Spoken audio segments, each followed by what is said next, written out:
The fist of the first men crouched on the world's edge like an old knuckle, a ring of torchlight clinging to its bare crown against a sky ironed flat by winter.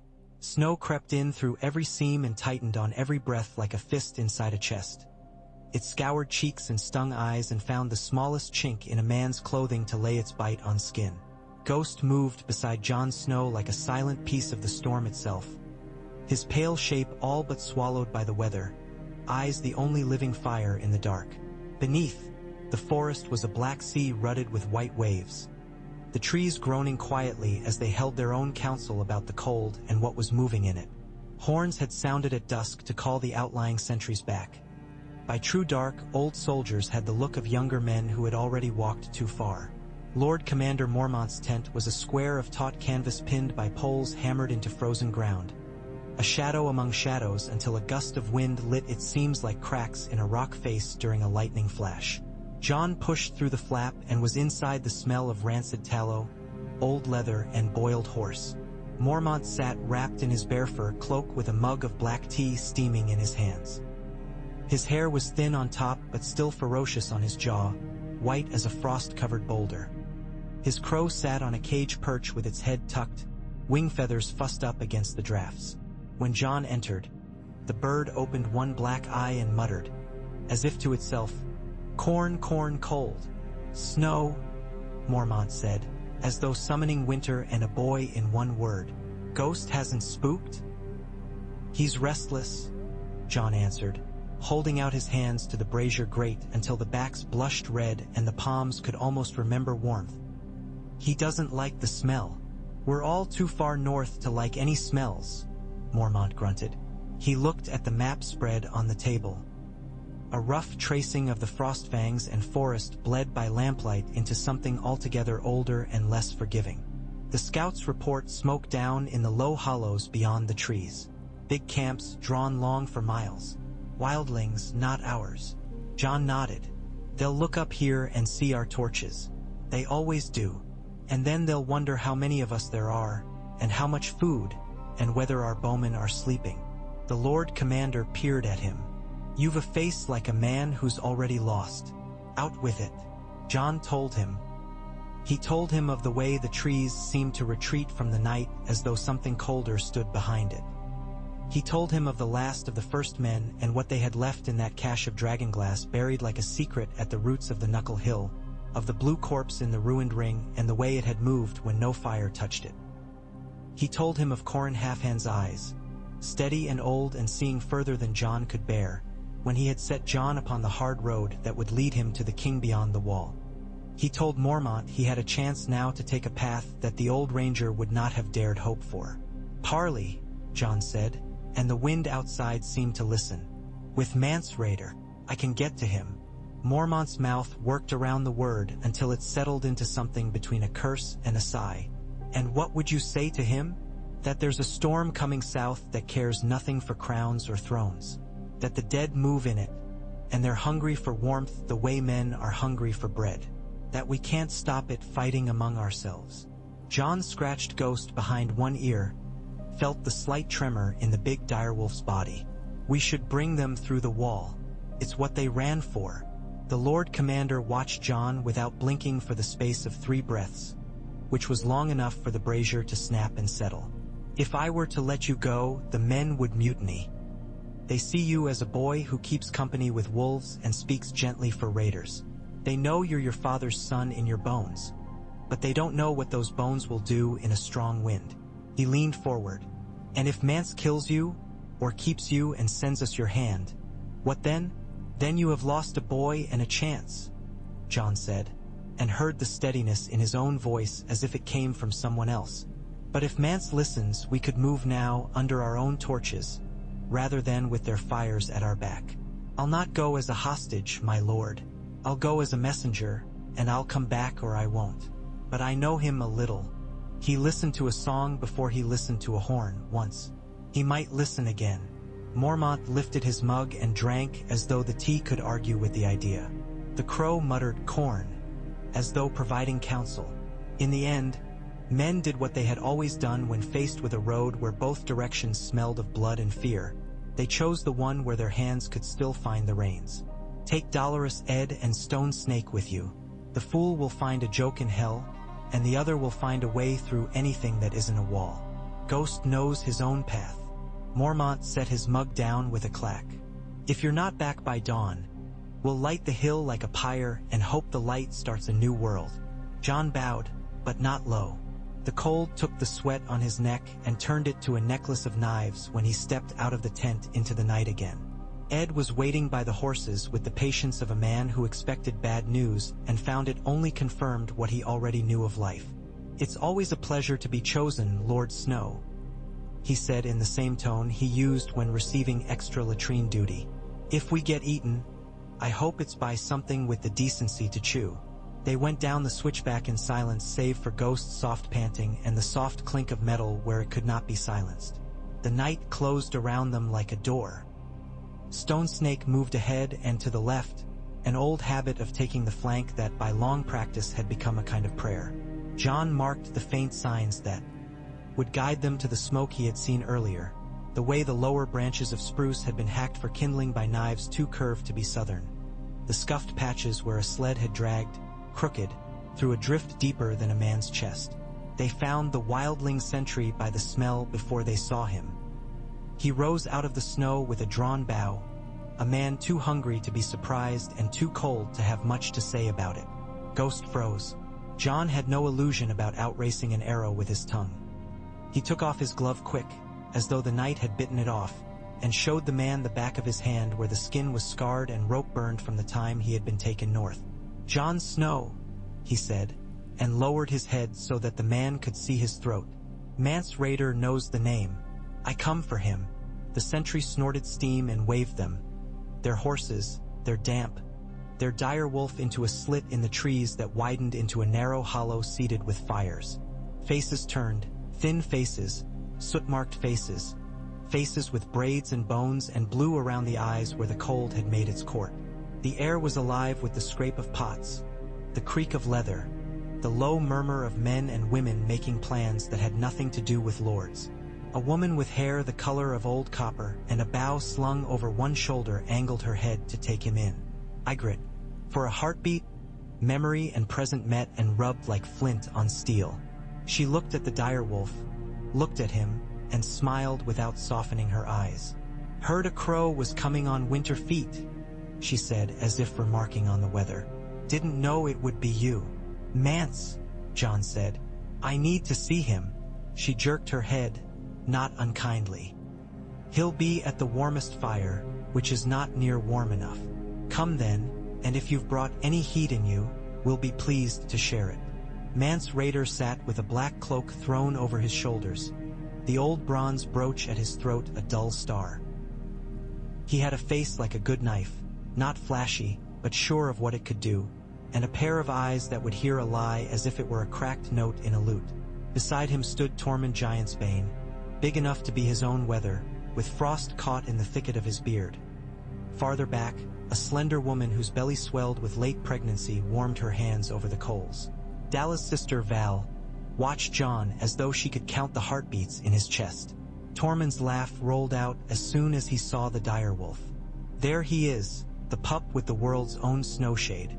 You look colder than a bear's balls in a blizzard, boy.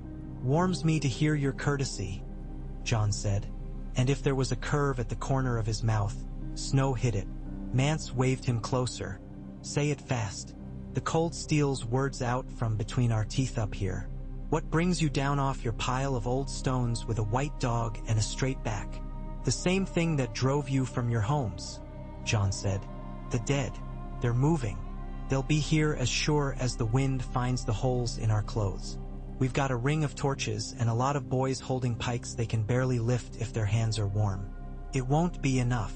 He looked at Ygritte, then back at Mance. "Come to the wall. I'll speak for you. We'll bring you through." Tormund rocked back on his heels, his face taking on a cast that was not amusement and not anger, but something that had to feel its way through both. "Through, is it? As what? As men? As cattle? As enemies with our hands tied in pretty ropes?" "As people," Jon said. The word left a taste in his mouth like iron and something sweeter. "That's all the wall's ever been for. people on one side with something to fear on the other. The knights aren't made for thrones. The dead will climb any height we build in our pride. They're not coming for your raiding spoils or our honor. They're coming for heat. And when we're through, Mance said, what then? When the storms ease and the old men forget the color of the sky before dawn. When a lord with a fine seal on his paper says, kill the raiders and send us their children for our mines. Who speaks for us then? Jon thought of his father and the words that were carved as much into Eddard Stark's silence as his speech. He thought of the ways he had failed and been failed, and of what men carried in their marrow when they had grown up looking at a wall of ice that had no love in it. I will, Jon said, and he knew it was a promise that could break a man's back. And I won't be the only one. There's a war south where kings cut each other and make crowns out of the pieces. I won't pretend for a breath, his mouth made a shape that might have been what prayers make before they turn to words. He turned to Dalla, whose face was tired and clean and not afraid. She nodded once. Then Mance turned back and said, we'll lose men to the forest if we move in this. We'll lose more if we don't. It was as much consent as winter allows. They moved with a speed only fear can give. Fires died the way the poor die, quick and without ceremony. Bundles were lifted and slung. Sleds were jounced into motion and fell into ruts where others had gone before. In the backwash of all this, in the shiver of choices, Mance gave orders in a steady voice that pulled men into it like a rope thrown across a gap. Tormund took the rear guard with men who looked like they had been born to die far from any warm bed and weren't in a hurry to oblige fate but would meet it with their teeth bared. Ygritte untied the bowstring she had kept slack by the fire and drew it through wax until it sang against her fingers. Jon spoke quickly to Edd and Stone Snake. They would guide Mance's vanguard to the switchback and then up between the torches, the dire wolf ranging to either side like another kind of knight. The first horn sounded from the fist before they had gone 1 league. It was thin, a strip of noise that the wind tore in two, but it was a horn. The second followed with a gap long enough between the notes for a man to understand that there were men between him and home who had seen something they wished they had not. The third horn, when it came, slid a knife inside the belly of every person in the darkness and turned it. Edd's head came up. He didn't curse, for once. Stone Snake grunted. Ghost's hackles climbed as if his skin were remembering a different body with other rules. There, Ygritte breathed. Do you feel it? Yes, Jon said, and bowed his head so that the edge of his hood blotted the sky and what moved in it. Run. They did not run like Southerners run, stomping and flinging their arms and cursing their boots. They ran like hunters with sleds snarling behind them and children trussed to their mothers and fathers running on either side, eyes shaking with cold and fear and the knowledge that there is only forward and dark. In the trees there was a sound like old paper being shuffled by fingers long gone to bone. The air thinned until it was a razor. Snow that had settled peaceably under the branches rose in sheets and drove at them. Jon could see them now, flickers at the edges of the world where his eyes didn't want to look. The way the midnight took a shape for a heartbeat and then fell apart again. The way a glimmer like starlight moved where no star could live. The rear guard took the first of it. Tormund's voice resounded like a hall had been built around him in the forest, and his axe made the kind of music that Southerners only hear when they're very drunk and very brave. The giants moved like hills with legs, swinging tree trunks that were not trees and making holes in the night into which white things fell and didn't climb back out. The dead did not howl. They didn't stamp or curse or shriek their own fear at the world. They came on like fog that remembers it used to be men and won't remember again. By the time the vanguard reached the switchback, there were whites in their flanks and more in front of them than Jon could count by breaths. The torches on the fist fought the wind, one of them winking out. It was nothing, a lantern's death. But all the same it made Jon's heart jump as though it had been him who'd been snuffed. Men from the watch loomed above in their cloaks, their silhouettes shaking like brush dragged by a brook. They had heard the horns.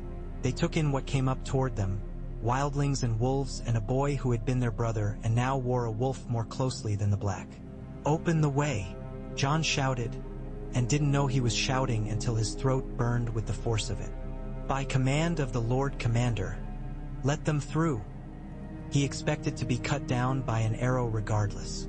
But Mormont was a man who knew what weather did to pride and how much blood could be saved by swallowing it at the right moment.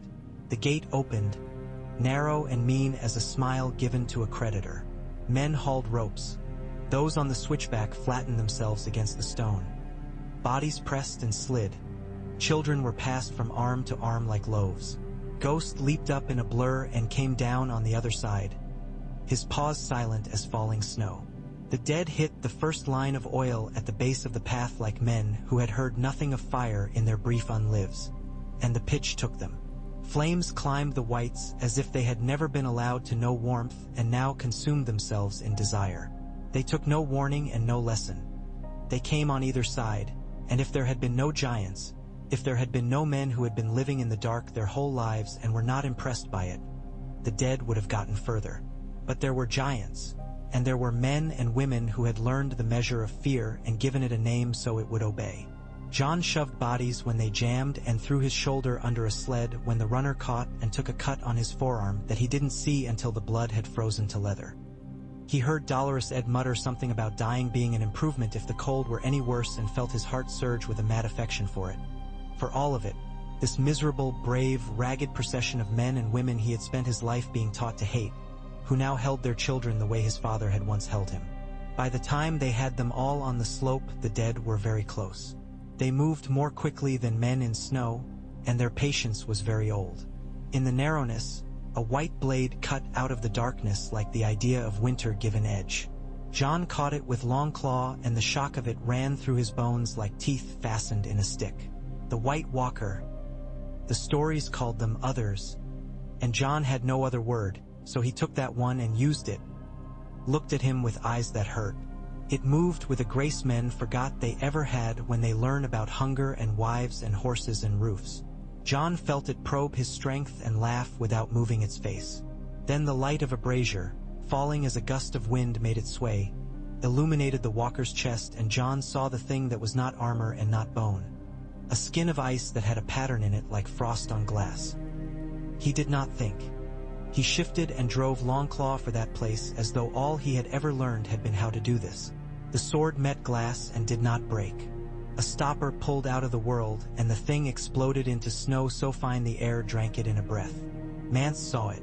Tormund saw it and laughed for the first time in an hour and broke 2 skulls for the joy of it. The dead pressed, and they were a tide. But the living were a cliff. They folded and opened around small people and sleds and dogs and desperate, ordinary things. When the last of the wildlings' vanguard crested, Mormont himself stood in the gate with a spear in his bad hand and the bear on his cloak trying to walk off his shoulders for the battle. "Pull them up," he barked. "Pull them up and bring your dead with you. Don't you leave them to walk. They left some anyway." The dead grabbed ankles and pressed knives into calves with clumsy, remembering hands. Some of the living slipped, and the paths were narrow. Mance pushed 2 children up with his hands under their shoulders as if they weighed no more than words. Ygritte loosed arrows at such close range she could have spat instead. Tormund lifted a man by the collar with one hand and swung his axe with the other, and there was singing in the swing. At the top, beyond the last black throat of the path, the watch had braced doors and wagons, had set casks full of pitch and resin, and had piled brush in a shoulder-high wall. Samwell Tarly stood with a quiver of glass-headed arrows and a bow that looked too big for him, and the look of a man who had once sat in a warm tower and been beaten for wanting only that. He heard Mormont cry now, and drew and loosed and found a target that was not moving like a man but like something that had forgotten how to move and had learned it again badly. The arrow took the walker in the throat, and Sam had a moment to think it hadn't mattered, and then the creature rag dropped into exploding, brilliant hoarfrost that rose and spun and vanished. Sam stood still. Then he did it again. The living made a wall of themselves across the top. The dead hid it. Men screamed the way men do when they think they are dying and aren't sure. Women shouted names and curses and prayers that had never been allowed in the same room before tonight. Ghost went out and in of the dead like a knife. His coat took on a smear of ash he shook off as though he'd run through a sudden cloud. Jon held the line at Mormont's right shoulder until his arm was no longer a separate thing. He moved but part of him that moved of its own accord. He saw Mance step back and step in again and choose where his blade would go with the same attention he'd give a song. He saw Ed fall and rise and happen to laugh when he shouldn't have. He saw a giant, Mag Martundo Weg, whose name was a mouthful and a history, take a blow that broke bone that did not know how to break easily and close his hand around the thing that had given him that blow and squeeze. By dawn there was enough daylight to make the dead look wrong. They juddered in it like a poorly set tapestry. The wind had changed. Mormont made a sign with his left hand, a small old gesture half prayer and half count, and they withdrew under the cover of fire and ragged smoke. The dead tried to follow and found the pitch too hot to understand. The living closed the gate that was not a gate but a barricade they had built in an hour, and the world held its breath and released it once. Mormont was white under the beard, and his right sleeve was soaked where someone else's blood had decided to make a home. He turned to Mance Raider and put a small notch in the order of the world. He offered his arm. Mance took it with a tired, fierce twist of his mouth that was not a smile and not mockery, but kin. "We need to move," he said. "All of us. Now." They moved. The fist of the first men, so old it had outlasted speech, so useless now against a world that had learned how to snuff torches, fell behind them. The Watch's column took the ridge road. The wildlings moved in a long gray river that bent around rocks and trees and flowed toward the wall. The dead came after, but more slowly in the thin daylight. The living built fires when they could and passed meat that was hot on the outside and cold in the middle and tasted like heaven anyway. They fell asleep where they stood and dreamed with their eyes open and woke with their fingers on their weapons and then went on. Once, in the last third of the day, the sky cleared in a hole and sun fell through, thin and weak and infinitely precious. Men stopped where they stood and let it touch their faces and then moved on. At Castle Black, Alistair Thorne saw what was coming and made a mouth like a wound might make if it could complain. But the Lord Commander's word found his spine, and he put his hand to the ropes with everyone else. They opened the gate, wood swollen from long cold and suspicion creaking in protest, and the wildlings came in. They came under the great shadow of ice older than their grandfather's songs, and they came with their eyes anywhere but on it. They looked at the men in black and at the fires and at the hard earth with the same measuring that men do when they don't yet know what is allowed. Tormund entered like a mountain reluctantly invited to a feast. Mance came on foot because a king who asked to be a guest did not ride. Ygritte came with her head up and her hand on her bow and a curl of snow in her hair. That would not leave. Mormont stood on the yard stones and spoke without shouting. "By my word, you are under guest right," he said. "You will have bread and salt and the protection we can give. You will give up your swords at the gate and keep your knives for bread and your axes for wood. There will be no stealing, no rapes, and no settling of old scores until you are gone from this yard or I have decided what must be made of you." It wasn't eloquence. It was law made out of breath. Mance lifted his chin in assent. "By my word, we take your protection and give it back with what's in our hands," he said. "We will return your blades to you when we can hold a fishing net without cutting it, Lord Crow. And if the dead come to your yard, we will stand in it with you and make ourselves into a wall."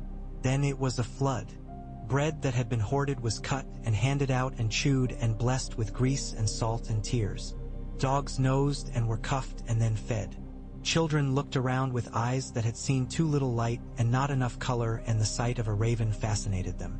Men from the watch who had spat over their shoulders at the idea of wildlings in their yard found that they could hold a cup out to a man with a bone in his hair, and the world did not end.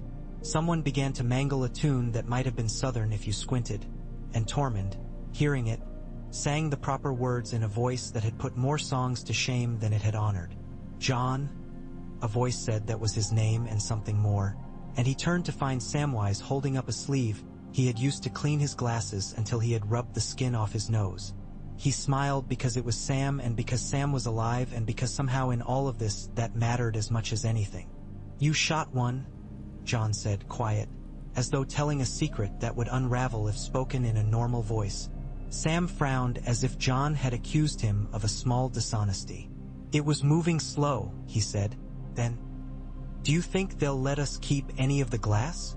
"We'll need all of it," John said. and his mind had already gone ahead to where the Dragonglass might be found and the old, cold caves that had never seen men and the heads of arrows Sam's hands would shake making. Jeor Mormont lasted 3 days after the return. He lasted well. He carried his arm in a sling and stalked through the yard with his crow on his shoulder, as if daring anyone to say that a bird had more sense than its master. He did not die of those wounds. He did not die easily. He died at night after sending a last raven to Eastwatch and making a last remark about the men in the yard eating like wolves. He died with Dolorous Ed sitting on a stool by his bed and telling him, in a voice too tentative to be blasphemy, that if there were any gods, they had a lot to answer for, and the old man making a sound that was almost a laugh. When they found him in the morning, he was not any less himself for being still. The election that followed was not a collapse but a consolidation. Thorne had too much acid in him. Bowen Marsh had too much bean counting and too little voice. Jon did not want it, but men looked where they wanted their burdens carried, and when Alliser Thorne found that the voice he always used to cut now cut himself, the way was clear. Sam did something clever with the votes that men pretended not to see but were glad of, and at the end of it Jon Snow was Lord Commander, and the wall did not feel any warmer for the cloak lying on his shoulders.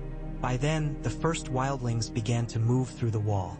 They went to the gift in strings of families, escorted by half a dozen black brothers and twice as many of their own who had made a vow to keep their hands open and their tempers closed until spring. Jon made them grease the hinges of the old abandoned crofters' huts and show them how to dig privies where the wind wouldn't fill them in overnight. The wildlings, in turn, showed the southerners how to watch snow like water, how to read it for mood and depth and old dangers. They traded knives for nets and old grudges for new oaths, because if you feed a man's children while he is looking, he learns your face and cannot quite spit when he sees it again. Ygritte kept to the yard at first, watching the men in black with the fine humor she kept the edge of her fear inside. She would lean on a post and spit into the snow and tell Jon that southerners built like men who thought walls made them safe from themselves. He would tell her that she said that because she hadn't had to live on the same side of the same wall for long, and she would snort and then kiss him when no one was watching, or at least no one who mattered, which is to say ghost. It was not a piece that would be recognized in a book. It was a rope that had been frayed, knotted, and spliced, and was now held under a weight and did not break. Word came from the south like black birds with mud on their feet. A king had thrown his men at a city with green fire and had been beaten back by sea and treachery. Another king had died at a wedding, which was a bad omen for a land that had too many weddings and too few honest harvests. The North had been given to a man who peeled other men for pleasure and called himself Careful. The small folk learned to talk about the price of a sack of barley the way men talk about the weather when they expect not to see it change. And then a squall of colors came over the world. Men on good horses came north with banners, blue on black, a stag in fire, a 7-pointed star that had seen better days. Stannis Baratheon came to the wall not as a conqueror exactly, but as a man who had run out of tables to slam his hand on and had decided to use his fist on the world. He arrived with an army that looked like it had been assembled by a clerk who had a head for numbers and a poor memory for names, and a priestess whose eyes saw far and whose mouth made red smoke into sentences. It was as if the South had decided to have an opinion about the North's weather. Stannis expected to find a wildling host camped against the wall like wolves baying for the taste of human meat. He found instead men and women mending a net with twine borrowed from the watch. He found a woman with a belly so round it caught the light with her feet up on a low bench and a girl combing her hair. He found a giant watching the proceedings from beyond the outer ditch like a good-natured hill. It made him uneasy. He liked his enemies simple and polite. He did not like the looks he got from men with bones at their ears who were not his subjects and did not want to be. He called a council in the common hall where the fire never quite gathered itself properly.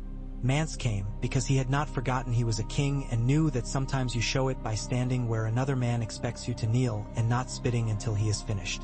Jon went because he had to. Melisandre came in red and looked at him with the frankness of someone measuring the weight of a life on a scale that did not include comfort or laughter. Davos Seaworth came and sat with his hands folded and his face arranged like a man paying careful attention to a sermon that may be unkind in the hearing.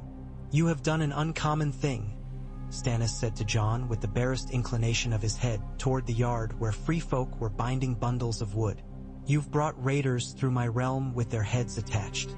And still my men do not have their fingers on their sword hilts. You expect me to thank you. I expect you to see the same storm I do," Jon said. "Your priests speak about light and shadows. I can show you a colder thing than either." Melisandre's mouth curved. "I see it already," she said, and her voice was smoke and heat and stone. "I see it every night when I close my eyes and ask the Lord of Light to show me where his ground ends.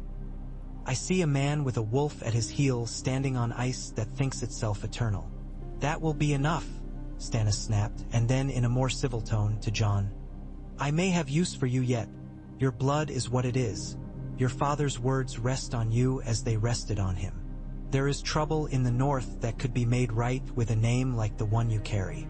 I could put a king's hand on you and make you a lord the way a mason makes a wall, for a use, not for beauty." "I have a wall," Jon said. "It's the one I have to hold. If you intend to fight the man who holds Winterfell in skinning knives, you will need guides who know more about snow than heraldry. Ask the wildlings for that, not me." His eyes slid to Mance and then back. "Ask Tormund. He'll tell you where the drifts swallow men and how to make a fire in laughter." Tormund, hearing his name in a tone that was almost praise, grinned at Stannis as though the king had called him to share a drink rather than a campaign. "I know a thing or two about snow," he said.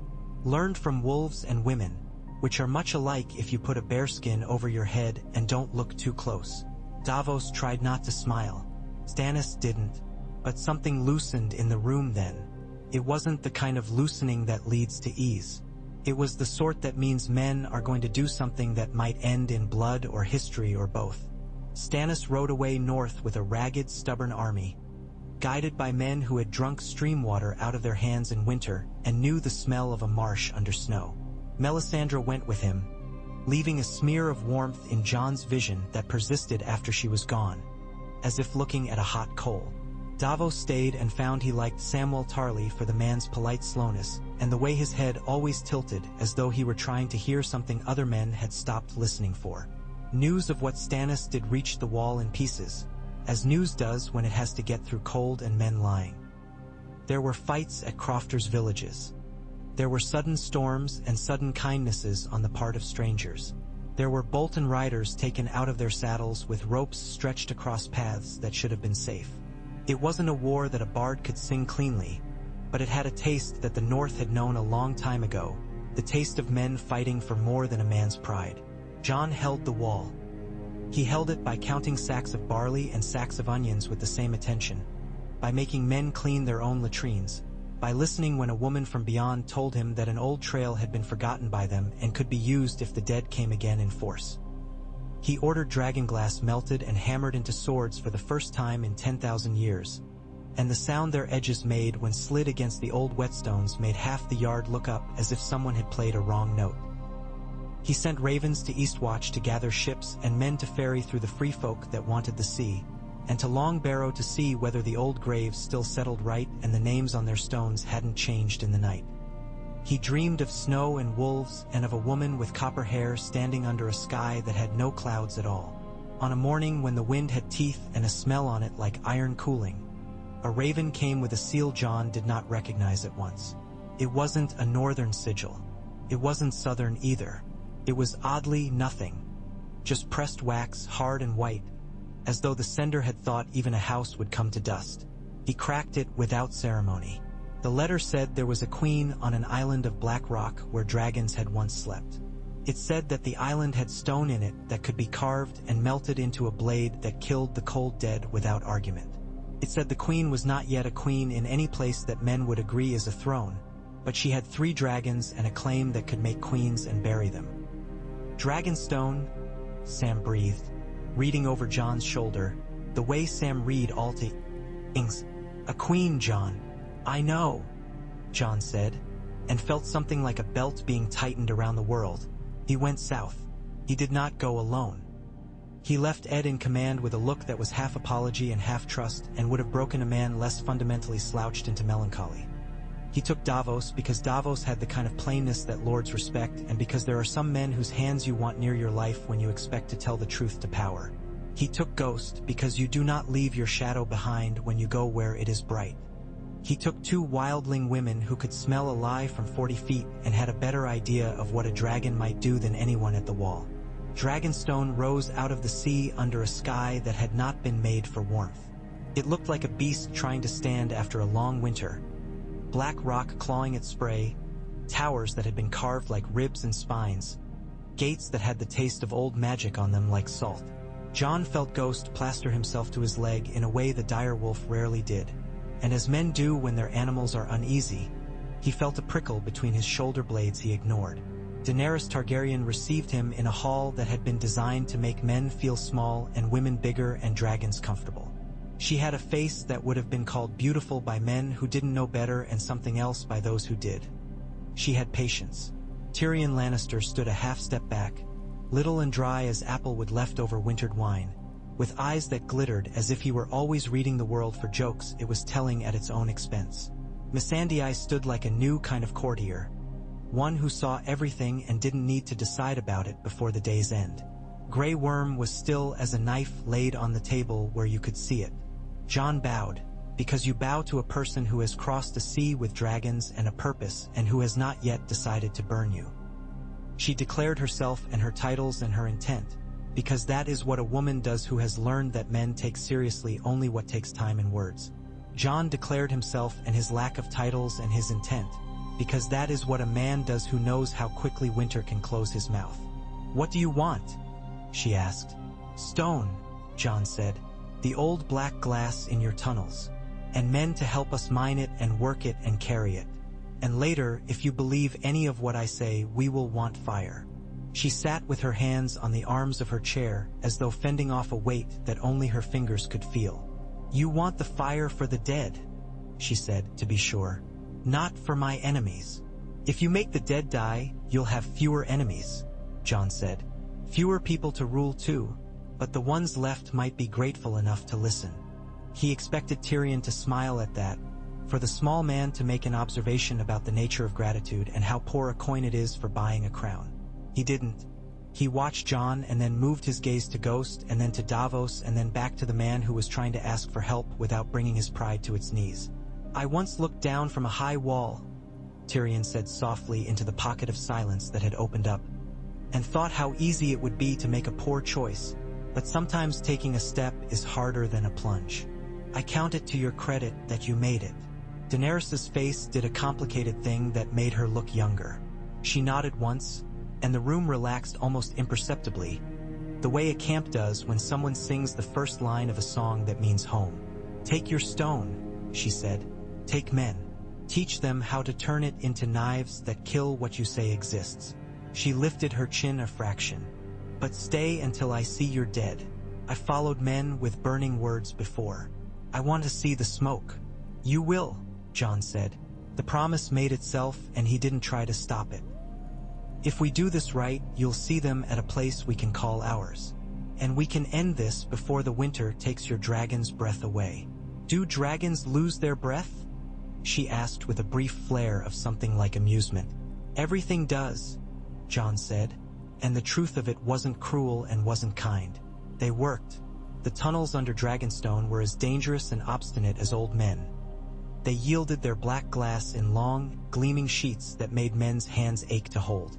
Gendry Baratheon, pulled like iron to a magnet by the idea of a forge and work and a name he did not claim, came north with Davos, and his hammer sang a song it had been born to sing. Pearly shavings spun off and fell like dark snow. Blades were made that were not quite swords and points for spears and arrowheads that made Sam's eyes light and stay lit even when the wind did its best to blow them out. They packed casks with the glass. They packed men into boats and turned sails into small, stubborn flags against a sky that had no patience for pageantry. And they planned a thing that had in it madness and patience in equal measures. They would not lure the dead to Dragonstone or to King's Landing or to any place where men in brocade thought they owned the ground. They would choose a place whose old name meant something that the dead might remember even if it had been 1,000 years since they last heard it. They would choose the Fist again. Bran Stark's ravens found them before theirs could find him. He came south to Winterfell in a litter with Mira pulling and a face that had grown a silence bigger than the boy who had been thrown from a tower could fill. Sansa met him in the snow-covered yard with a joy that had edges. Arya came at last with a face that was not the one she had left with and a way of moving that made even the wind make room. The North. And what is a North but collection of oaths and old stories and names and 36 kinds of snow? Breathed in when it saw them and did not quite breathe out. Bran's eyes saw more than places. They saw times. They saw the pattern that lay under the ordinary footfalls of men like a great tapestry you only notice when someone pulls a thread and it begins to pucker. He told Jon that the dead were not patient, not in the way stones are, but in the way hunters are. He told him they would come to the fist if there was something there that mattered to them. And he told him that there was a circle of old wood down in the roots of the hill where men had once carved faces that had watched the sky for the first flames ever set on the north. If a boy they had marked, Bran had not asked for it. It had been given. It had been taken. It had been made of him. Sat in that circle, the Night King would come to unmake him. The name had been given to them by Southerners who liked the dignity of kings in their stories. The thing itself didn't care for names. It would come, and it would walk, and it would try to unmake the mark with a colder mark, and it would do it with its own hands. "You want me to be bait?" Bran said in a voice that had winter in it and something else, something green. He looked at Jon and smiled a little with the old mouth. "I think I always was." Jon helped set the snares. They were not ropes and tripwires like hunters use. They were circles of dragonglass laid into the snow like black writing, and pits whose bottoms had been sown with broken glass that had been blessed with fire and blood and sweat. They were nets made of chain that had tiny black shards welded into every third link. They were ravens from the citadel, who had come because Sam had written words that had turned into a way to not be cowards anymore, who stood in the cold and read from old books until the words came warm out of their mouths and made a shiver in the air. They were Dothraki, which the North did not know what to do with, standing silent beside free folk, both of them looking at the others as if in a mirror the world had made for a joke. They were unsullied, standing without bluster and making Jon think of the old shields in Winterfell's hall. They were northern houses, late but not absent, banners snapping like stubborn children in a wind that would have preferred not to be argued with. Daenerys came last and came low. Her dragons were not the creatures of the old tales, with minds too full of gold and girls to know war. They were animals, but old kinds of animals, with a sense of where their fire was most useful and a calmness about the cold that made men think of lightning and its particular dislike of trees. They folded themselves into the ridges around the fist as if they had grown there and were merely moving for the first time in a century. She stood with Jon and looked down into the circle of weirwood faces and did not say anything grand. "Do you believe me now?"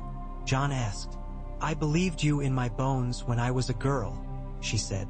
"I just had to come and see the shape of the bone." He took that in like warmth and put it where he saved such things, at the back of his heart.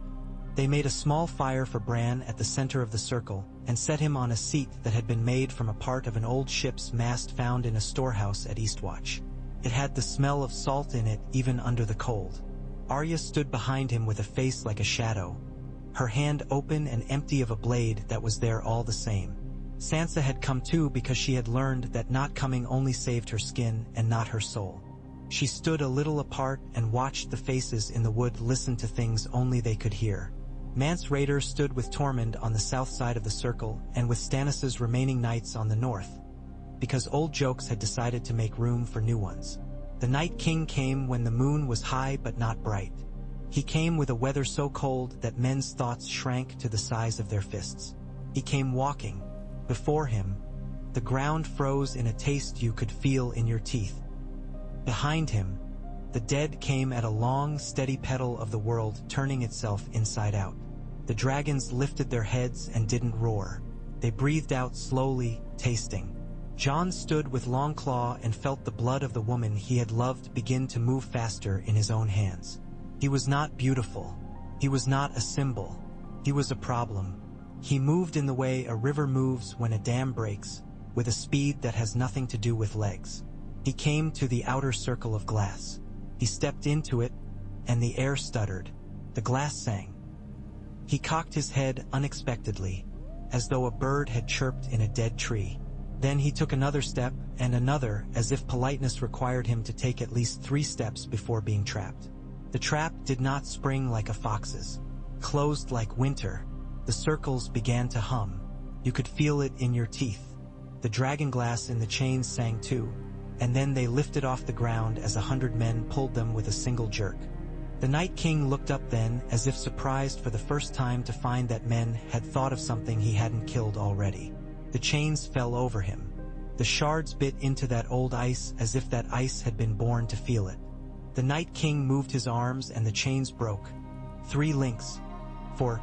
Then a length of them scattered like brittle twigs. But more fell and more caught. He took a step.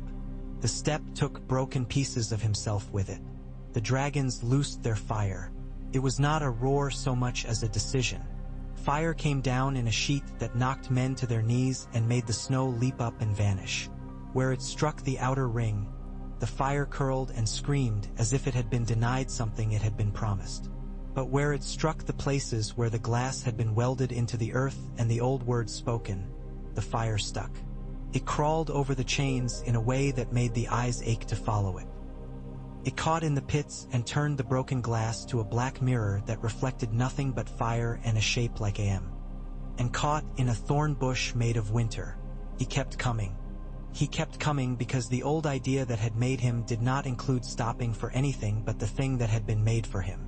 He came to the line of men who once would have shot him with arrows and then told their grandchildren a story about their fear. He came to Jon Snow. Jon had thought many things about what he would do. He had thought of Corrin and the knife and the moment that had made him more than he had been. He had thought of how men look at you when you hold a title they've always respected on a cloak that smells like smoke. He had thought of Ygritte lying in his arms under a sky that had decided to be kind for a moment. None of it mattered. The thing in front of him raised a hand with a spear that made the air crackle as if it had remembered old storms. Jon lifted Longclaw. Time, which had been cruel all his life, took pity then and stretched until there was enough of it for everything. The spear came. Jon parried. It sounded like a bell being struck under snow. The hand that held that spear was not a hand. It was the memory of a hand. Jon moved and felt the dragonglass in his belt like a heat. He couldn't kill this thing with Valyrian steel. He could break pieces from it and make it angry. He needed to do both until someone else could do the third thing. Now, Arya whispered behind him, to no one and to everyone. She moved, not the way women in ballads move, but the way cats do when they have decided that something is already dead and the trick is to make it true. The Night King's head made that small, curious tilt again. He did not see her. He saw the dragon in the sky that pulled at his eye like gravity. He saw the wolf's white flank. He saw a woman of unremarkable height with dark hair who was no one to him at all. She hit him where men had always kept their secrets. Her blade was not a blade. What is a blade but an agreement between metal and a hand? It was glass. It went in, not deep, but in, and the Night King staggered for the first time. It wasn't enough. Jon knew it the way you know when a door you have opened leads to another door and not the room you need. The thing turned to Arya with an attention that would have killed her if attention could do that. Its hand came up and she moved, and it moved, and the two of them were suddenly dancing a dance that had nothing to do with songs. The chain around the Night King's ankle strained, broke, and lay smoking. He lifted his spear again, and the world made a sound that had been old before the last river learned where to go. Mance Rayder went in like a man at the end of a tune that he had not liked but had been asked to play. He had in his hands a spear with a glass head he had made himself, and his face was not the face of a king or a hero. It was the face of an old soldier visiting his last enemy. He hit the Night King in the left side of the chest, where men keep their myths. The spear broke. He did not. Tormund took the rest. He tangled the chain in his hands like a fisherman making a last cast. The Night King moved to take his head and lost a hand instead, and in the tumbling of that hand and the scattering of the brittle ice it was made of, something small and black fell to the snow. It looked like a glyph. It looked like a splinter. It looked like a mistake. Bran's voice came then from the center of the circle, and it was not a boy's voice, and it was not human. It was the wind in leaves that had no business moving in winter. There, he said simply, and John did not ask where. He went. The thing's chest had a place like a riddle, and riddles are made to be solved. John put Longclaw away without thinking, drew the long, ugly dragonglass dagger Gendry had made him as an experiment, and drove it into that place with both hands and all of his weight. The blade hissed as though he had thrust it into a mouth. The Night King made a sound that men would have told stories about for 1,000 years if men liked telling stories about what defeat sounds like. He blew apart like hoarfrost in sunlight. The shock of it knocked Jon back onto his heels and into Ygritte's hands. She swore into his ear and held him as though she had caught him with a rope over a canyon. The dead fell. They didn't die, how could they? They simply decided to stop making a lie of motion and turned into what they had always been, which was nothing. Sound came back to the world as though it had been kept out and was allowed in again. Men fell to their knees. Dragons made a noise that was not triumph. It was a kind of exhaustion that only animals know when they have had to do what they were made for. Mance lay down and did not get up. He had a spear in his hands still. Tormund sat beside him with his hands on his knees and his mouth open in a way that made him look, for the first time, gentle. Arya stood and shook her hand as if she had touched something and burned herself on it. Bran exhaled and looked older by years and younger by something else you could not name. Sansa cried without making a sound. Daenerys came to Jon and touched his arm. Her fingers were very warm. "Is it done?" she asked, and her voice contained all the good and all the uncertainty of that word. "In the way that anything is done," Jon said. "This was a part of the world. It isn't now."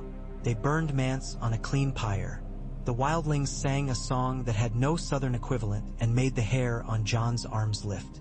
Tormund threw in the horn he had once said would bring down the wall and then not, because it did nothing of the sort and never had, and because men sometimes need to let go of their jokes, too.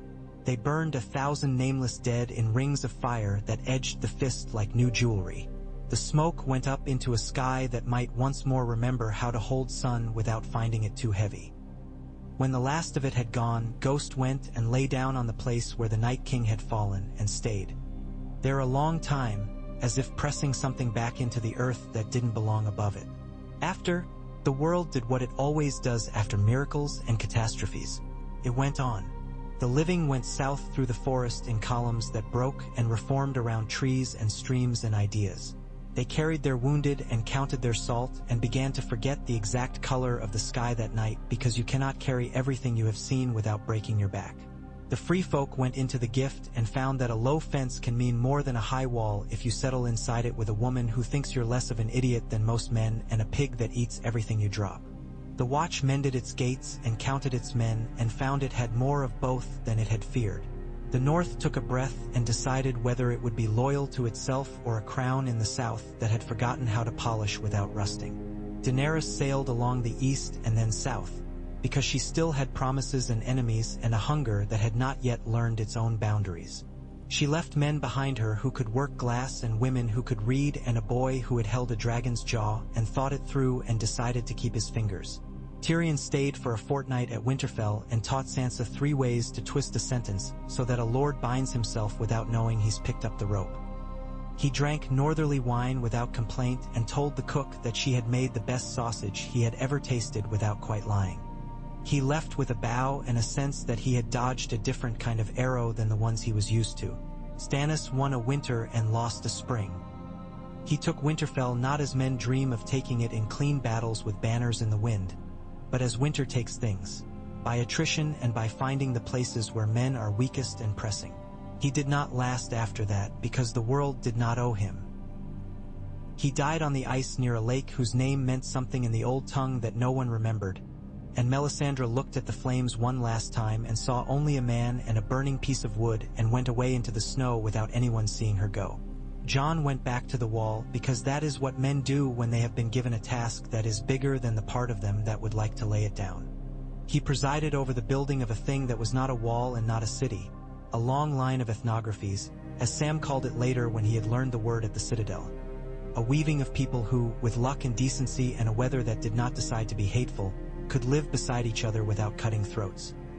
He sent men south to learn to read and to learn the names of the plants that would keep fever in its bed. He sent men north to learn the names of the stars from people who had never named them in the common tongue. And he sent Ghost wherever Ghost wanted to go, because a man who tries to command a wolf is a man whose hand will be bitten gently in his sleep until he learns better. Ygritte moved through Winterfell as if she had been born under its roof, and then decided to leave, and then decided to come back because the light in one window at the end of the day had looked like the light where she had lost her first tooth. She stood with Sansa on the battlements and told her that sometimes men like Jon need to be reminded that a warm bed is not a betrayal of their fathers. Sansa smiled and replied that sometimes women like them need to be reminded that a warm bed is not a bribe or a weapon.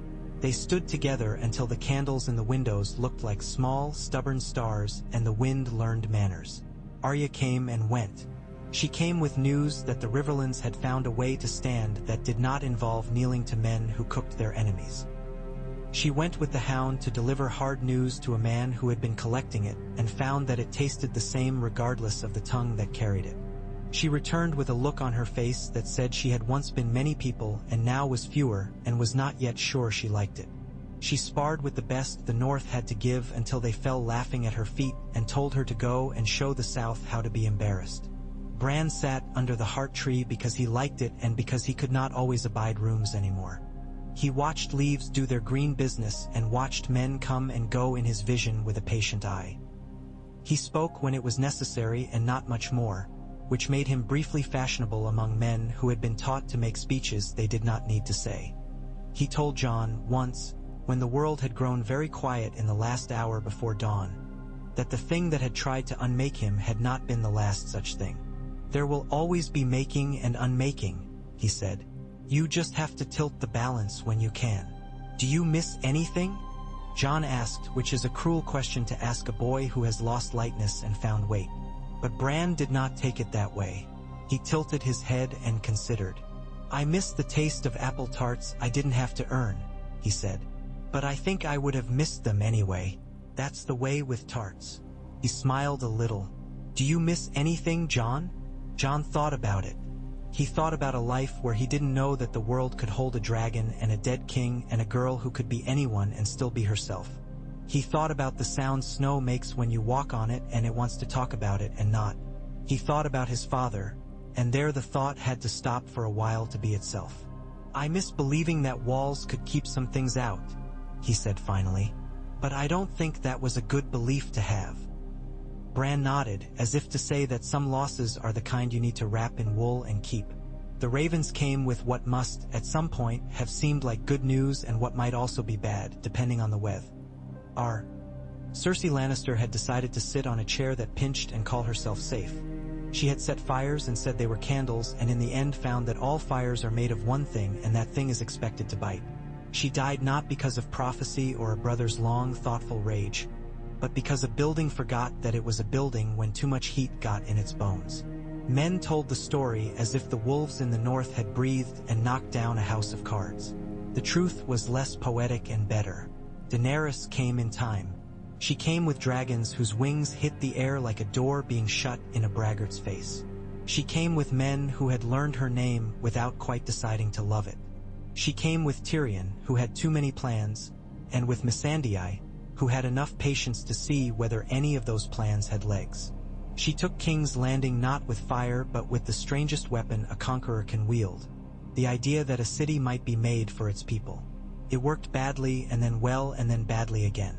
Jon went once, looked, listened to men say that the bread lines were shorter and boys had stopped disappearing and the price of a candle had gone down, and then he went home. He did not marry a southern queen. That was never the shape of his story. He was a man who had made his house out of old vows and new friends, and it did not travel well to a city where the buildings leaned over the streets and listened. He and Daenerys stood on a balcony of black stone that had been polished by hands better than their own, and they told each other the truth for once. You would be a good king, she said without jealousy. You have no taste for it. You would be a better queen if the world were better, Jon said. Which means you will have to be the best kind of queen for the world that exists. I can't help you with that the way you want me to. She looked at him a long time. I know, she said. She reached out and took his hand and squeezed it hard. Keep my glass flowing. If the dead learn new tricks, I'll want to be ready. They will, Jon said. They always do. The years after were not peaceful in the way bards sell peace. They were full of weather and crops that failed in the wrong order and men who discovered that they could make themselves kings of small corners if they collected enough boys with knives. They were crowded with children who made new corners for themselves to hide or to play in, and girls who learned that they could hunt if they wanted to, or not, as they pleased. They held, in their first thaw, a wedding in the Winterfell godswood where a woman with copper hair swore in front of a face carved in a trunk that she would not take seriously a man's decisions when his stomach was empty, and the man swore he would learn to sleep in a bed on some nights. They had 3 children, each of whom preferred a different side of the bed and a different piece of the sky. One of them learned to love boats. One of them could always find Ghost, no matter where the wolf went. One of them learned to lie in a way that made their parents worry, and then relax when the lies were discovered to be about plum tarts and not about hearts. When men asked Jon why the wall still stood when there were fewer men to man it, he told them the truth. Because the day will come when we will need it again, and I was born to make sure there will be something to man. It wasn't an answer that satisfied men who liked edges. It pleased men who had learned to live with curves. He went back to the fist once in high summer, which is to say a day when the wind came all the way from the sea without stopping to pick up a knife. He went alone because he had finally learned that you cannot always take your memories by the hand. He stood where the circle had been and saw only grass and a few rocks and a hollowness in the ground that might have been made by roots or by something else. The sky was so blue and so stupidly full of its own light that he had to look down. Ghost drooled on his boot and sneezed and lay down with his head on Jon's foot and slept. He did not pray. He said the names of the men who had died and the men who had lived. He said Mance Rayder in a voice that made the name a sentence. He said Dalla, whose child now ran with her hair uncombed like a banner, and who laughed because her mother had laughed and not because the world was kind. He said Jeor Mormont like a stone being set down. He said Samwell Tarly with a smile he couldn't help, and then said the names of 3 children in Winterfell whose mouths had always been full. He said the name of a woman who had flown and then landed and then learned to walk a different way. When he was done, he stood a little longer. Then he went home. Home was not simple. It was a series of rooms that smelled like old wood and boiled onions and wolf and someone's bad attempt at poetry. It was a hall where banners hung that meant less now and more than they had, depending on your mood and the state of the stew. It was a yard where men taught boys to use a blade as if the blade were a tool and not a religion. It was a godswood where the water had learned to give a warmer reflection than it used to. It was snow on a roof that creaked as it slid and then fell as if letting go were a skill you could practice. It was a woman's laugh at the end of a hall, and a child pretending to be asleep on a bench, and a wolf that would not leave, and a cat that had decided to live in Winterfell despite its feelings about wolves. The world did not end. It almost never does. It changed and stayed the same in ways that bored old men and terrified young ones and gave women with sharp minds too much to do and just enough to hope for. The wall cast its old shadow at noon, and men in black stood in it and cursed it and loved it and grew to fit it. Beyond the wall, the trees grew and died and grew again, as if we were the young ones here and they the elders. Dragons nested Arthur South, where men could bring them sheep and stories, and the stories were better than the sheep sometimes. Kings' names rose and fell like waves, and if you lived where the wind hits you first, you learned to say them all and care as much as they deserved. Sometimes on cold nights, when the fire had gone down and the children's breaths made clouds in the bedchamber, Jon would wake to a sound like old glass cracking quietly, far away, or like a river getting ready to forget its banks. He would turn over and feel, "We'll see what I can steal," she said, and they went inside to talk of small things until the small things became large, which is what happens when you've decided that the large things belong to you now and not to the ghosts of men who should have died differently and didn't. At the sea, Daenerys stood on a cliff and watched her dragons learn the wind on a day when there was no enemy in it. Tyrion poured wine and did not drink and said, "He is happy," as if naming it might not scare it away. She nodded and did not cry, because queens can cry only in rooms with doors, and she had given too many of those away. "He is useful," she said. Tyrion blinked and then laughed and then said, "Yes," because it was as close as they could come to saying, "He is alive," and not make the gods jealous. And far north of the wall, where there were no men to make stories out of weather, The snow fell early and then stopped and then fell again and then decided to wait. The trees leaned together and had their old private conversation. Somewhere deep beneath them, where roots held hands and old water listened to old stone, a memory moved.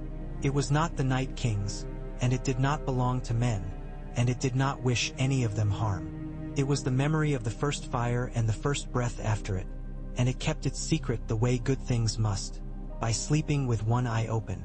So it went, so it goes. The dead were denied a dragon and the wall remained a wall, and men learned to live on either side of an idea that had been made of ice. They learned to mend nets with fingers that had once held spears. They learned the names of their neighbors in a language that had once sounded like barking and now sounded like an apology and now, at last, sounded like a greeting. The long night had been shorter than it might have been and longer than anyone had the patience for.